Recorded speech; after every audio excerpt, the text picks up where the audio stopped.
And this is the land of degrees, you know. At least I'm married to Tamilian, so I know how much degrees are valued. Even the politicians coming today, you know, I'm interviewing them later. You see their resume, it feels like they're applying for a CEO's job. Like the engineers and MBA, and like, but you, from formal education is not there. Clearly, you've done a lot of things in life. You are now a startup investor, you've invested in companies, you run businesses, you do so much.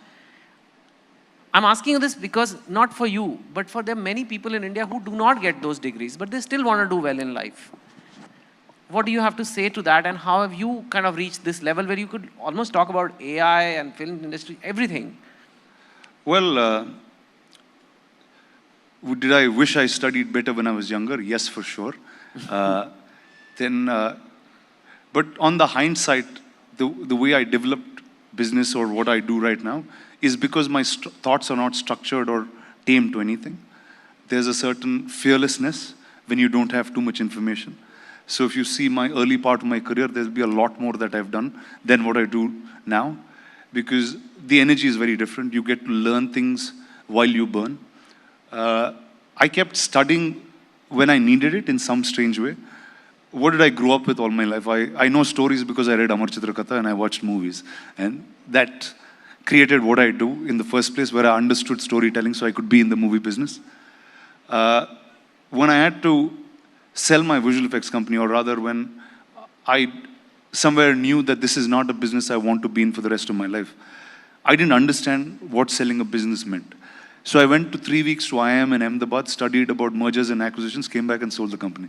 Wow. So I think it's important to learn, but unless you understand the application of learning, I just feel like it's redundant. And I think like cinema has been the same for 100 years and needs to change and figure out interactivity, I think the system of education of basic school and others will start evolving into teaching newer things and newer ways of life. Yeah, that is something. I've spent a lot of time. Not bad for a dropout, isn't it? No, and has your college called you back for a talk or something? Like the college that asked you to drop out? No, my college never called me because I was there for so little time. They don't even know. They don't even think Did he come here? I'm in it. But no, I went back to school. So let me tell you, like, schooling is the real education that I had all my life. I went to, for the first year of my life, I was here in Chennai. I was born here. Which school here? I went to Chettinad Vidyashram first, and then I moved to Hyderabad. I went to Hyderabad Public School. It was interesting when I was a kid because I went to two like palace-looking schools. They were like just phenomenal, both the campuses. And Hyderabad, I got to live for a much longer period. So I spoke Tamil more than I spoke Telugu in my early years. And Hyderabad, most of them spoke Hindi. So it's not Hindi that you speak, it's Hindi that's Hyderabadi, that's Dakkani, it's very different.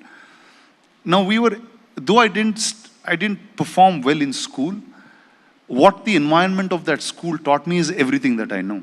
The school helped me to dream big. I was like the size of the Hyderabad Public School is like some 200 odd acres or something.